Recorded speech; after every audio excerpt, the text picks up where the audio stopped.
Very happy to see you guys here. I think my role in this talk is about focusing on why graduate employment has become a challenge in this country. Okay, and the rationale that Murali talked about. So why is it that graduates are more unemployable than non-graduates is the question that we the C stop. And we were wondering whether it's something wrong with our higher education system. We change the perceptions of people and the ambitions of people. For example, I heard when you actually introduced TMI, saying that there are 30,000 people over the last 20 years. I kind of rechecked with Ravi if I heard the figure correctly. So today there's a very important, time in the history of TMI, because the last 20 years you did 30,000. The next 10 years you will do 500,000. So this is actually a very game-changing occasion, and I'm sure in the history of TMI E2E Academy there will be life before NSTC and life after NSTC, and we are here to actually show that you make a significant difference to people in their lives going forward. Even if you go on marking ABC, you still get your 28 marks. The funniest part is, in this country, education is not relevant to the kind of job that they would be doing at the end. Unless and until we are able to make this education far more relevant to the corporates that would be hiring them, I think this is going to be a major mismatch. This initiative, I would like to appreciate and applaud both NSDC as well as TMI for taking the initiative. The major part of attrition is from people who quit within 6 months, say to a year. That is the problem. And I think the solution that E2E Academy offers to us is unique. And I think from the industry and Indian Logicals in particular, we would welcome that.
It will be very immense joy and pleasure to very warmly welcome our Honorable Minister of State for Human Resource Development, Srimati Purandeshwari Garu. Also from people, dignitaries from all walks of life here. The purpose of organizing this event is very different from a typical launch function, is to facilitate a dialogue, because we always said, and Mrs. Purandeshwari Garu also would agree with me, we are in the era of public-private partnership.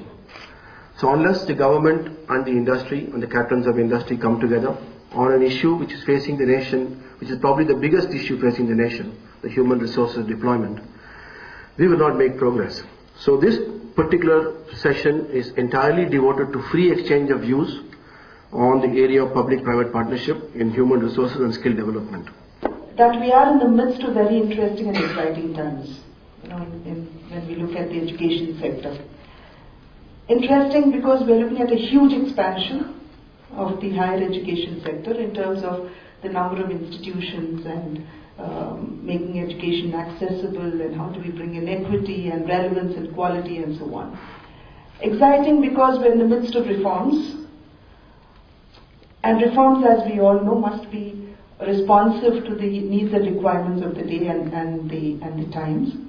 Our own observation and our feeling that the quality of education or the quality of people at the 12th standard level is far higher than at the graduate level. The competitive nature of people, the exams that they take up to 12th standard level, so CBSE now has moved 10th to 12th, I don't know, they're going to do away with those exams. But the quality of people that come out after 12th standard is far better than graduates. And therefore, many of the companies today prefer to take people who are 12th qualified rather than graduates. And therefore, from 500 we move to 1500 universities, we have a bigger problem in hand. To all the participants here who come from across the country, our guests, friends, a big thank you for each one of you.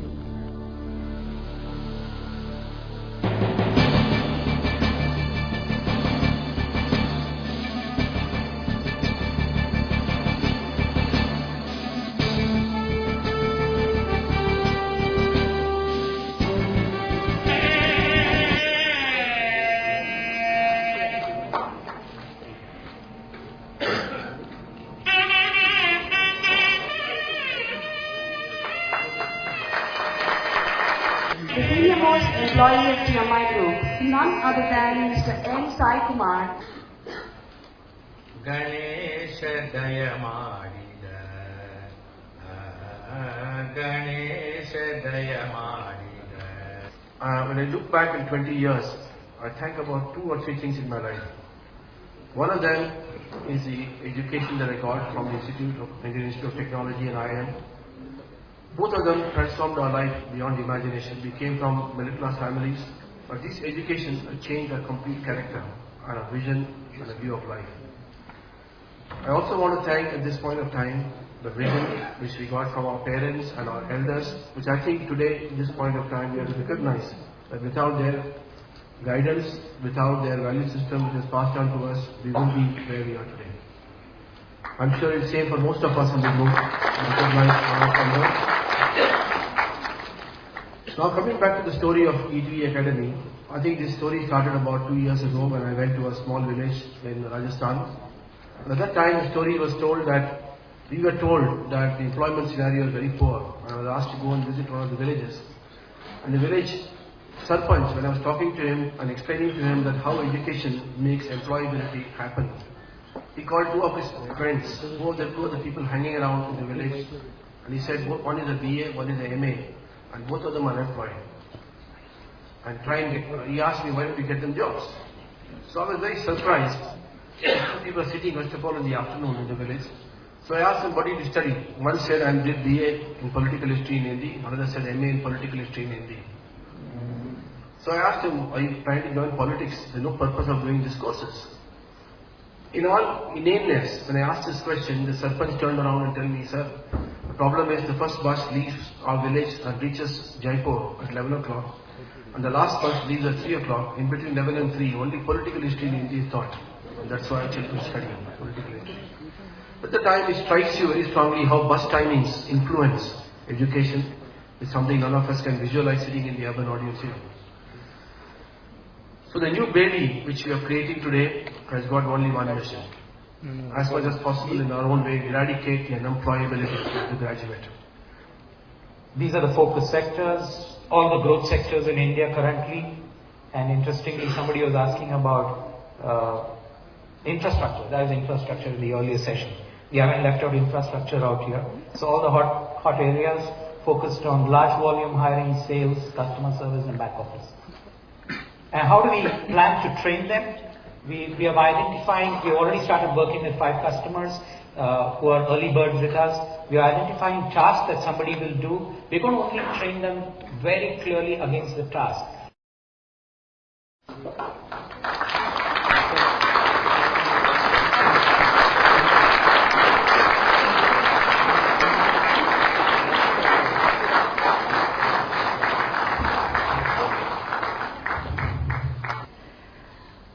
I congratulate TMI for having done exemplary, wonderful work in getting our children employed in 20 years of history.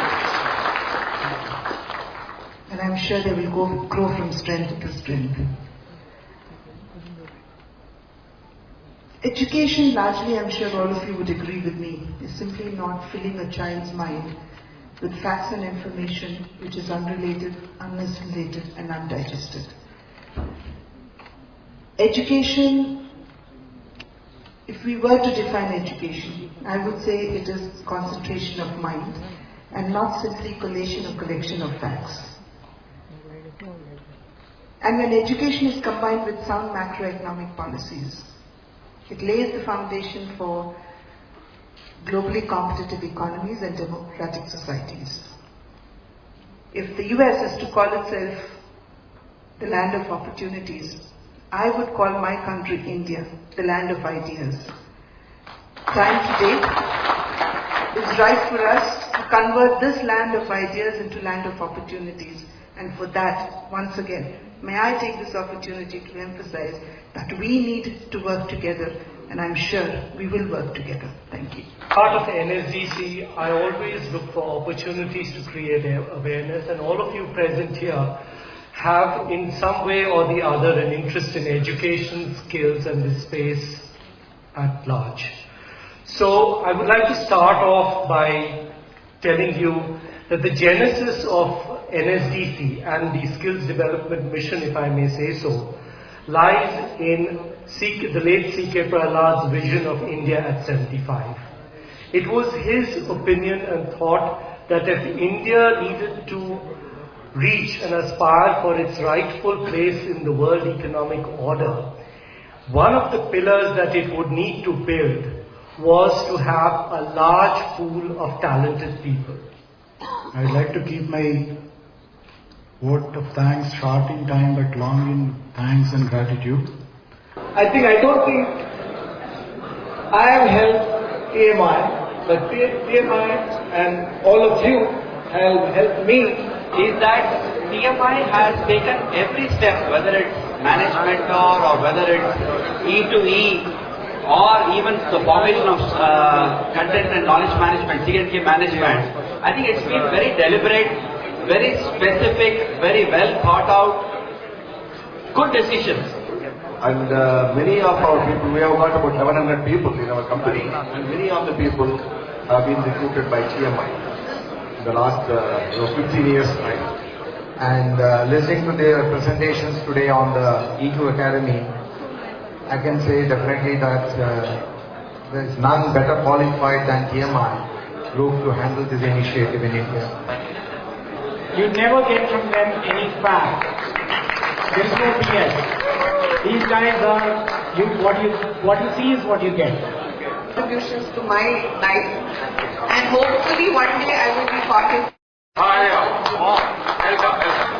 ये शाम मस्तानी मदहोश ये car सागर नया सागर कोई दे मेरे खुदा दिले कोई किसी के न खेले